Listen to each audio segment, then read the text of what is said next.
Hey guys, welcome back to another episode of the Ask a Muso podcast, brought to you by Yellow Music.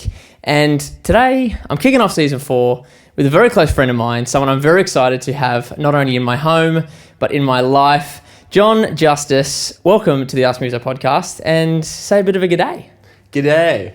Thank you very much for having me and giving me a sandwich. Oh, look, Aaron did the sandwich for the record, and I'm stoked to have you here because when I first met you, which feels like ages ago now, but was figuratively not that long ago, back when we were on tour in the US, I instantly was drawn to you, and we had many deep, fun chats in the RV on the way to various places in Illinois.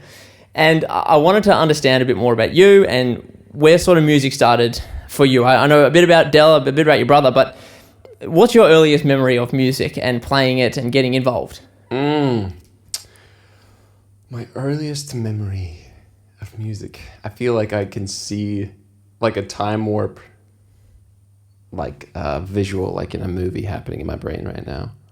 I think probably the first time I was involved in music that I really remember, probably like 5th grade, like there was this program at the library where we did folk music. And I was the youngest by like probably dozens of decades. It was like my mom, sometimes my sister Anna, and me, and then like a bunch of like 50 to 90-year-olds. And it was like once a week, I think. So I would have been 5th grade, I don't know, like 9 or 10. And we played a lap dulcimer. I think we made some out of cardboard as well. Wow. And if you don't know what a lap dulcimer is, I guess you could look it up. It's kind of hard to describe. Yeah, I'll try and find a picture. So whilst you're doing this on the camera, yeah. I put something here so that we don't get demonetized. Yeah. Yeah, sweet. Well, it's anyway, it's like a folk instrument from like Appalachia, I think. That's the first time I remember like really being involved in like group music. And there's photos of me playing piano when I'm like a little kid, like 2 or 3. But I doubt that I was like really playing it properly, you know. My brother was in a band in high school called Delacoma. Yeah. That's where the name came from, was his high school band. Right. Okay, yeah. And I don't think my parents would let us go because they thought rock music was like of the devil. Oh, yes. So I'm from a very religious upbringing. And I would have been like 3 or 4 or 5. Yeah, so it's not really not really on your radar at all. Yeah. But my mom specifically always said she wanted to have a piano in the house at any point during our growing up. In case one of us was interested in doing music, we would have access to it. And like we had my grandpa's old violin and his old, like super old, like from the 30s, like accordion, like piano accordion. So I played that a little bit when I was younger. And then church. I was sang in church like 3 times a week. Yeah. And that's where you sort of cut your teeth on performing in front of other people. No, not performing. Oh, so just... the church that we went to was just congregational singing a cappella. So there's one guy that stands at the front of the church doing one of these, you know, kind of pointlessly. I mean, it's supposed to be keeping time, but most of the time he's not like a professional musician. So they're just kind of like... Yeah. Yeah, let's go. And then you would have like a songbooks. Everyone in the congregation would have songbooks and would sing along. And a lot of people, you know, don't know what they're doing. So they just kind of hope for the best. But I mean, it's a really cool feeling when you're like in a room with like when I was in Nebraska, like 200 and 300 people. And it's a magnificent room because it's a room that's designed for it to sound magnificent. Yeah, I mean, the ceilings were probably like 3 stories. Yeah, that's pretty impressive. So I would switch back and forth, singing the different parts. My mom would sing the super high soprano part. She was like the loudest person in the church. And my dad always sang like the tenor harmonies. And I don't know, I switched back and forth. But I'd say like that's probably the biggest influence early on me of music, was just, you know, like singing with a lot of people. I think helps your confidence because you know, I mean, the people standing right around you can hear you. but it's not like you're standing on a stage like just singing for everyone and everyone's like staring at I'm you. looking at you. Yeah, for sure, Just for sure. all staring at the front of the stage and whatever. So what does, I suppose then, since it was such a big part of your growing up, what does music mean to you as someone that now writes a lot of songs and does a lot of stuff like that? Like, what does that mean to you as a brand of art, as an expression? Wow. That's a big question. I guess in the best moments for me, it's like a transcendent experience. So I guess in a way I would say it's like indescribable. Yeah. Which, I mean, what that means to me is priceless. Like, the way I see it is, like, not to jump in, but the way I see it is to sort of help maybe you collect your thoughts is, from my perspective, I do this show as a way to connect with musicians I value and want to learn more about. But a lot of the people are not, the viewing are those that enjoy what we do on the stage or whatever like that. So for them, it's maybe how can we relate what we feel in that transcendence, in that really exciting experience where you're feeling something that can't really be described. It's both an adrenaline rush, but it's also, it's all the endorphins. I was saying this to Jesse for Sailing in Space the other night. It's an experience of essentially no negative effects. It's like laughter. Jimmy Carr says, you get all the endorphins without any of the withdrawal. There's no drug. You get the drug part that happens in your brain when you take things, but it's 100% natural. There's no substances involved. I suppose I'm trying to think, how would you explain that? How would you explain that to someone that's never actually done it? yeah. Maybe that would make it easier in a smaller, more bite-sized question. Okay, yeah, because you're like, we only have 2 hours of recording time on this card. Okay, here's a way I can describe it. When I play piano, a real piano that's well-tuned, and I'm really like not thinking about the end product at all. I'm just like, I like to improvise and just make stuff up. When I'm really in the moment on that, I feel like literally weightless. And I had a therapist once ask me the same question, basically. Like, if you close your eyes and you could be doing anything in your life that, you want to be doing, and there's no anything. What would it be? Yeah. She was like, what do you picture? Like, how do you want to be feeling? And it's this, when I did that, I was overwhelmed by the feeling of sitting at a piano, just playing it, and it was like I was floating above the seat and light was coming out of my fingertips and like toes and face.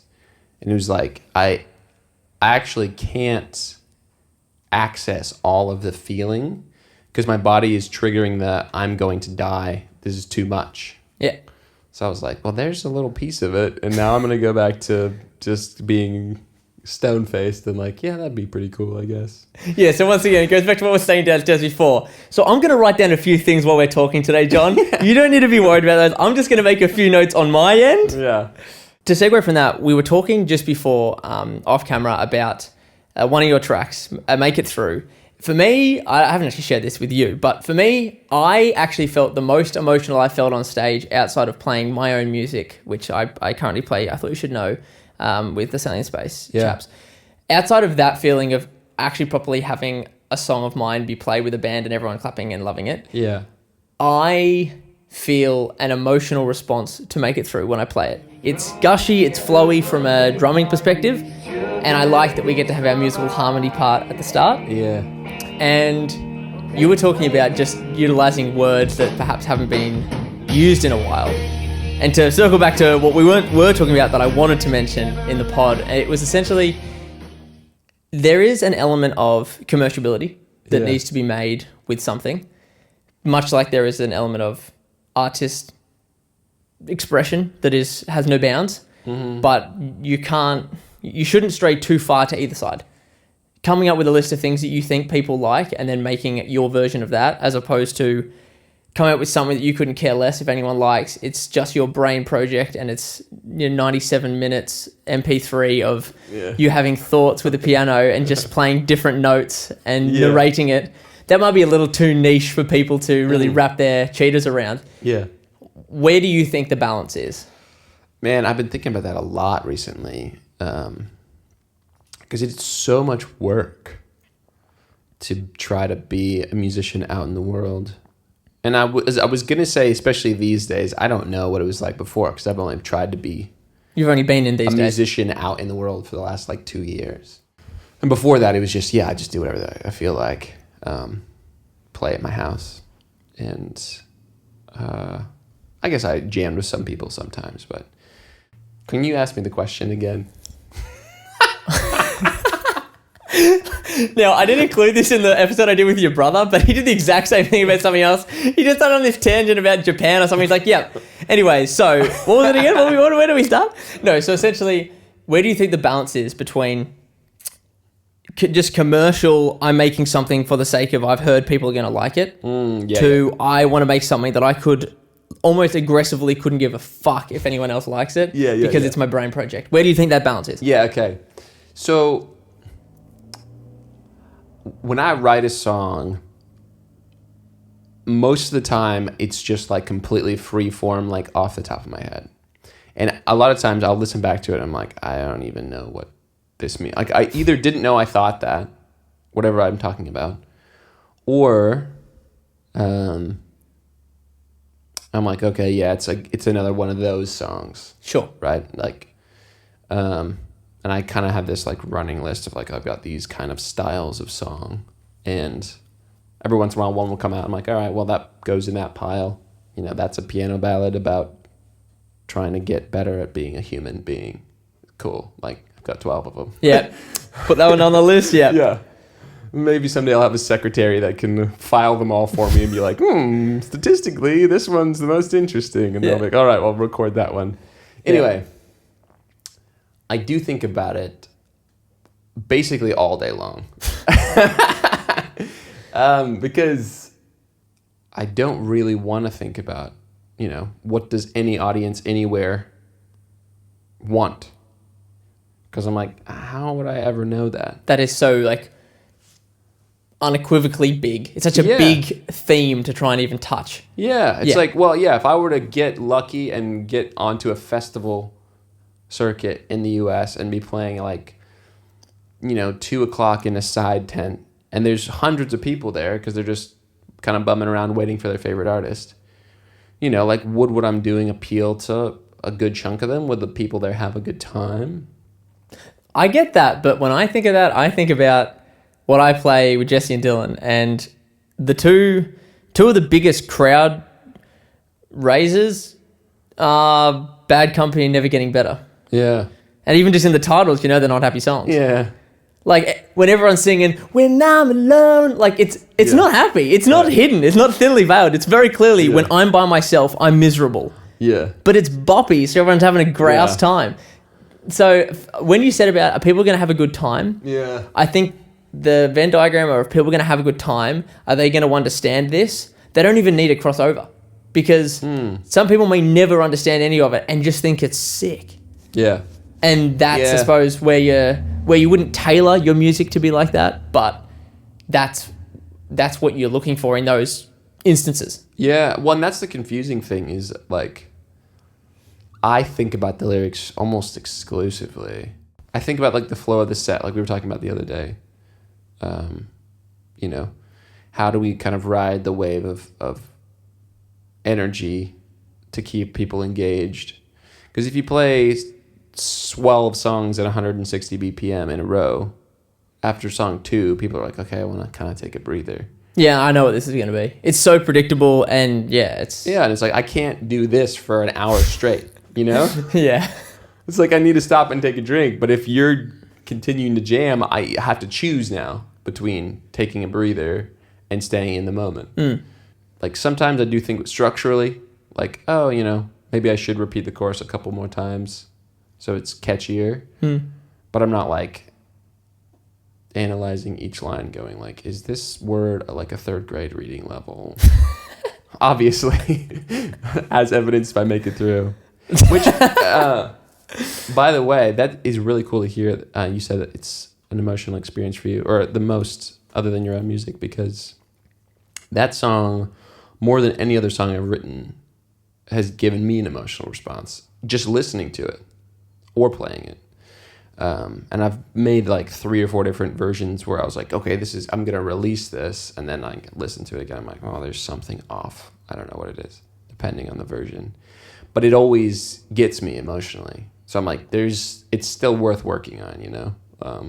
It's exciting. We are going to work on it. On it. Like as we release this, as we're going to be in the process of working on it right now, which is exciting. And we're going to hopefully have it out in the near future. By the time you listen to this, we'll have it out in the near future under the Justus trio, and that's going to be sort of our new claim to fame. Yeah. Another big question for you. Okay. Don't have small questions. Big question for you. If you could play, write, whatever it be, with anyone past or present, drop them on me. Who would it be? Oh my God. He's a pretty big guy. I don't know if he's done much recording experience. He seems to be doing a lot of other stuff, pretty busy, but yeah. Yeah. Makes a lot of stuff, but yeah. Right. Using different mediums than I'm used to. Yeah. One of my biggest influences is a band called Mute Math. Yes, you introduced me to them. Big fan. Yeah, they're amazing. And their singer, Paul Meany, is the music director and producer for 21 Pilots now. Right. Okay, yeah. I think writing with him would be sick. And their old drummer, Darren King, he did some programming on The Life of Pablo by Kanye, and he worked on some other big rapper. I can't remember who it was now. And he's got some sample packs of drum sounds and stuff, and I don't know, his drumming style is so different. It's just got, I don't know, it just got that thing for me. I'm just like, this is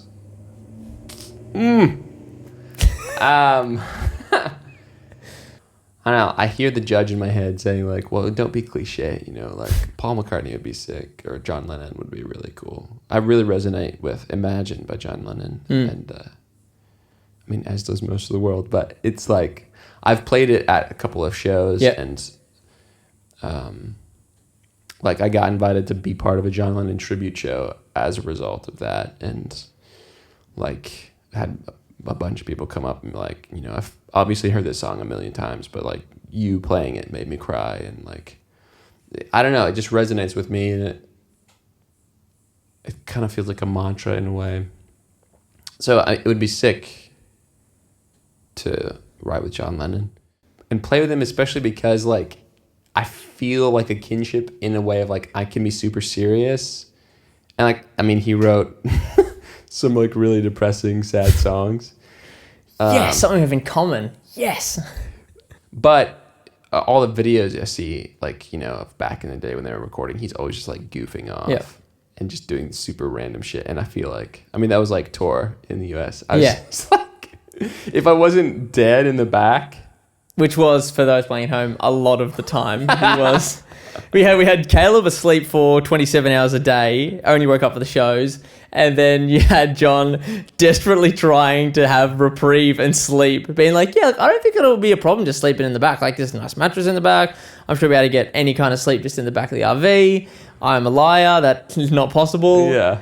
And then just a consistent rattling of the RV and just the standard noises it would make. And the heat. Yeah, the heat was good, yeah. Yeah. Yeah, so... But, I think that's the difference between just being...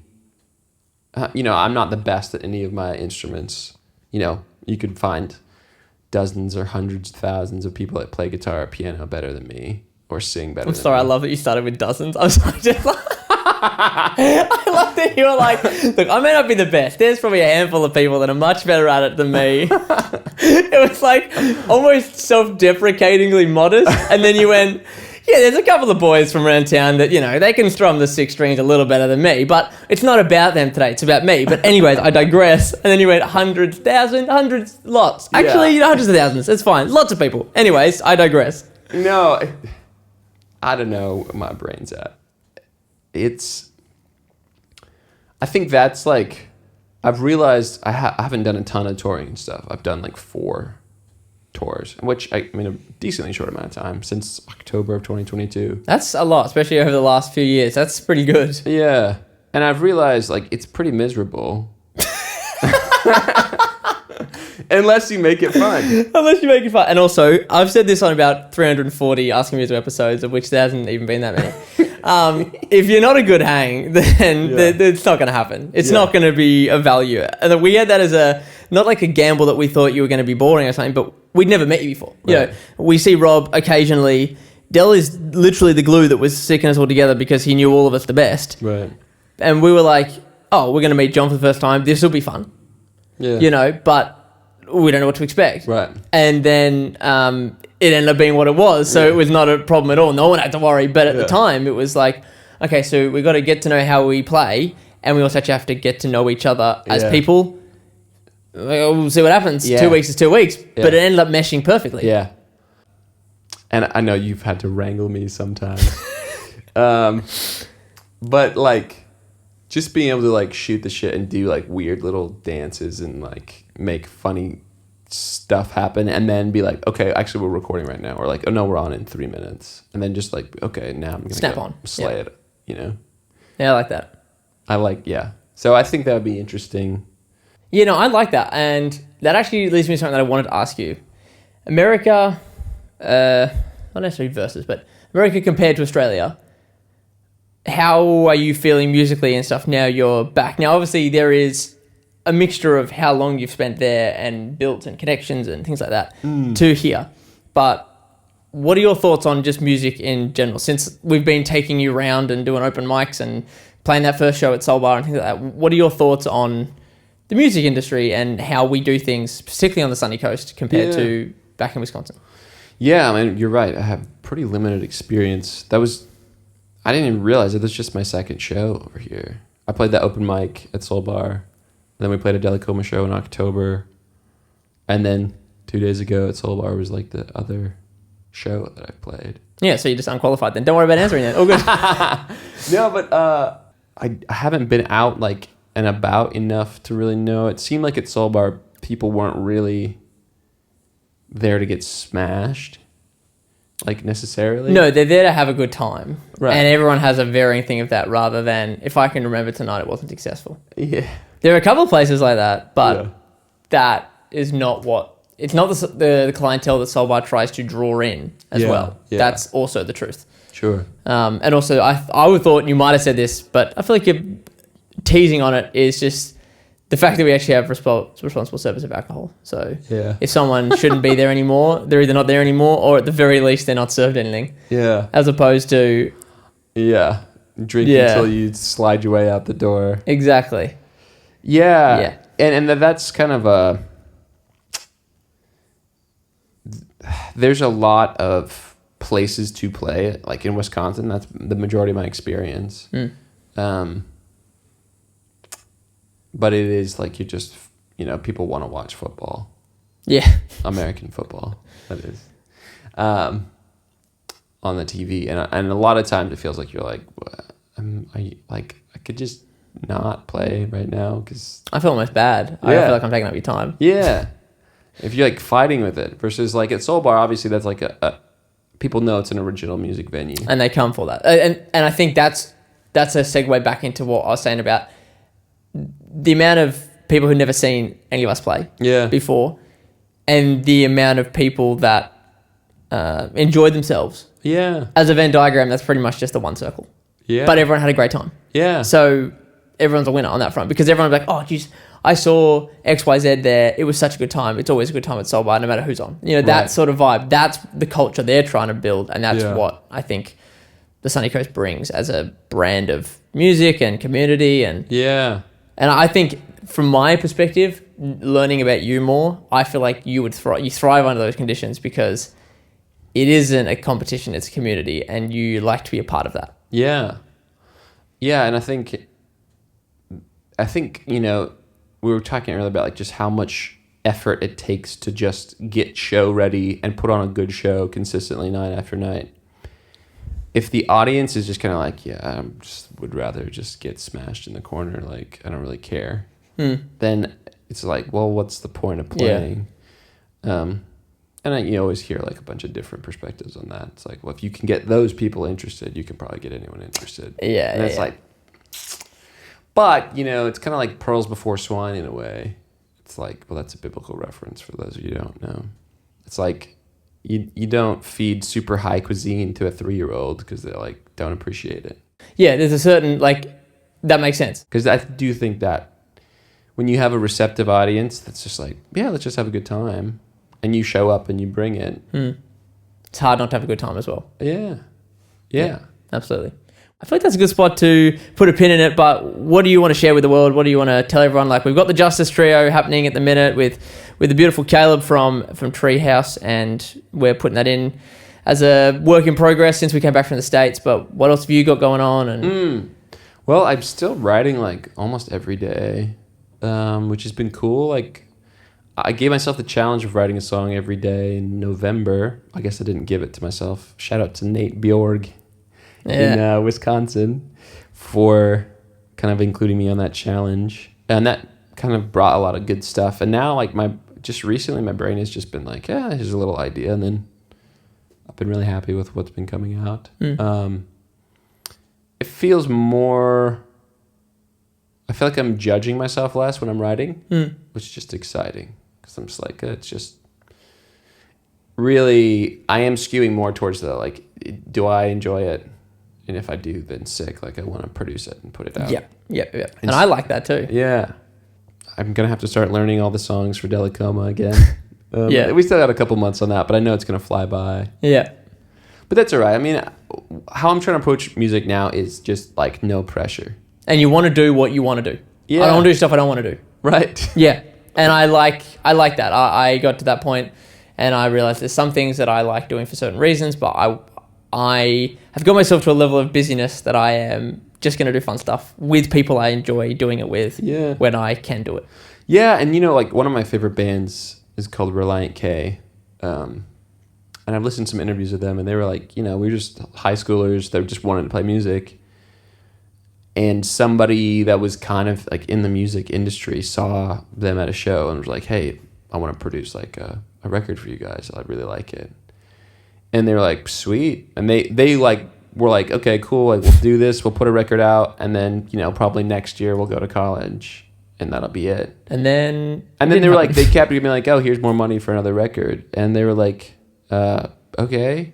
And then they kind of woke up like a decade later and like, and we'll probably have to get a day job soon or something.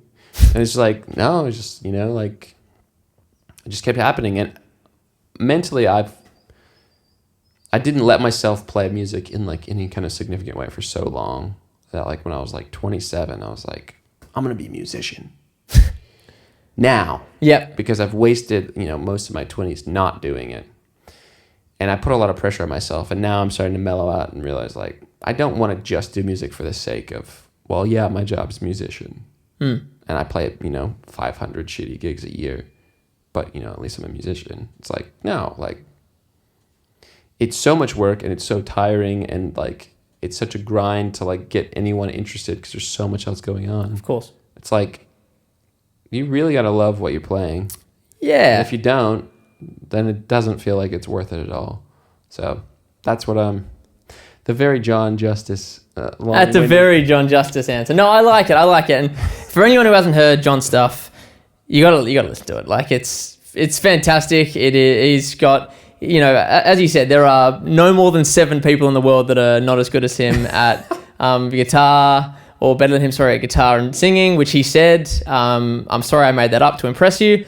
But yeah, essentially, you got to listen to his stuff. Justus Trio is going to be putting stuff out, which is just going to hopefully level up what's up there right now and put some body, put some band behind it. And it's very exciting, and I'm stoked I got to have a chat with you and sort of unpack a little bit more about what makes John Justus tick. So yeah, man, thanks for having me. My pleasure. Well, guys, that is another episode of the Ask a Muso podcast. I want to thank John for being here, and just thank you guys all for coming back and joining me for the first episode of season 4. There's lots coming up. I promise it's going to be a really big season, really good season. And like, subscribe, listen on your favorite podcasting medium. And until next time, I'll see you later.